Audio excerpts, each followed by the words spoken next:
Chilli, garlic, ginger, potato, beans, carrot, cashew nut, soft green peas, coconut, big onion, curry leaf, salt, coconut oil, water.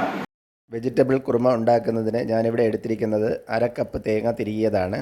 അത് മിക്സിയുടെ ജാറിലേക്ക് ഇട്ട് കൊടുക്കാം. കൂടെ കാഷ്യൂനട്ടും വെള്ളവും കൂടെ ഒഴിച്ച് നന്നായിട്ട് നമുക്ക് അരച്ചെടുക്കാം. ഇതുപോലെ നന്നായിട്ട് അരച്ചെടുക്കുക. ഒരു പാൻ അടുപ്പത്ത് വെച്ച് ചൂടായതിന് ശേഷം അതിലേക്ക് വെളിച്ചെണ്ണ ഒഴിച്ചു കൊടുക്കാം.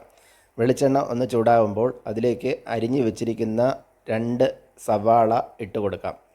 കൂടെ ഇഞ്ചി അരിഞ്ഞു വെച്ചിരിക്കുന്നതും വെളുത്തുള്ളി അരിഞ്ഞു വെച്ചിരിക്കുന്നതും ഇട്ട് കൊടുക്കാം.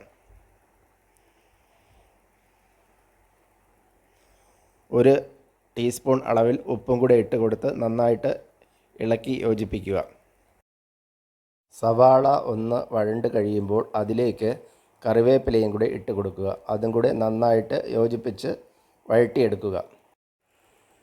സവാള നന്നായി വഴണ്ട് കഴിയുമ്പോൾ നമുക്ക് അതിലേക്ക് അരിഞ്ഞു വച്ചിരിക്കുന്ന പച്ചമുളകും ഒരു 2 ക്യാരറ്റ് അരിഞ്ഞു വെച്ചിട്ടുണ്ട്, അതും ഇതിലിട്ട് കൊടുക്കാം. ചോപ്പ് ചെയ്ത് വെച്ചിരിക്കുന്ന 100 ഗ്രാം ബീൻസും 2 ഉരുളക്കിഴങ്ങ് ചോപ്പ് ചെയ്തതും കൂടി ഇതിലേക്ക് ഇട്ട് കൊടുക്കാം. ഇതെല്ലാം കൂടി നന്നായിട്ട് ഒന്ന് വഴറ്റിയെടുക്കുക. ഇതെല്ലാം നന്നായി വഴണ്ട് വന്നതിന് ശേഷം സോക്ക് ചെയ്ത് വെച്ചിരിക്കുന്ന ഗ്രീൻ പീസ് ഇട്ട് കൊടുക്കാം. ഗ്രീൻ പീസും ചേർത്ത് നന്നായിട്ട് ഇളക്കി വീണ്ടും ഒന്നുകൂടി വഴറ്റിയതിന് ശേഷം ഒരു 1/4 കപ്പ് അളവിൽ വെള്ളമൊഴിച്ച് ഒരു 5 മിനിറ്റ് നേരം നമുക്ക് അടച്ചു വെച്ച് വേവിക്കാം. ഇതെല്ലാം നന്നായിട്ട് വെന്ത് വന്നിട്ടുണ്ട്. അതിലേക്ക് ഒരു 1/4 ടീസ്പൂൺ അളവിൽ മഞ്ഞൾപ്പൊടിയും 1/2 ടീസ്പൂൺ അളവിൽ കുരുമുളക് പൊടിയും കൂടി ചേർത്ത് കൊടുക്കാം. ഇതിൻ്റെ രണ്ടിൻ്റെയും പച്ചമണം മാറുന്നത് വരെ ഒന്ന് നന്നായിട്ട് ഇളക്കി കൊടുക്കുക. അടുത്തത് നമ്മൾ നേരത്തെ അരച്ച് വെച്ചിരിക്കുന്ന തേങ്ങയുടെ അരപ്പ് ഇതിലേക്ക് ഒഴിച്ചു കൊടുക്കാം. അരപ്പും വെജിറ്റബിൾസും നന്നായിട്ട് മിക്സ് ആകുന്നത് വരെ ഇളക്കി കൊടുക്കുക. കറിക്ക് ആവശ്യത്തിനുള്ള ഗ്രേവി കിട്ടുന്നതിന് വേണ്ടിയിട്ട് നമ്മൾ നേരത്തെ തേങ്ങ അരച്ച മിക്സിയുടെ ജാറിൽ 1 കപ്പ് വെള്ളമൊഴിച്ച് കലക്കി ഇതിലേക്ക് ഒഴിച്ചു കൊടുക്കുക. അതിനുശേഷം ഇതെല്ലാം കൂടി നന്നായിട്ട് മിക്സ് ചെയ്ത് ഇളക്കി യോജിപ്പിച്ച് കൊടുക്കുക.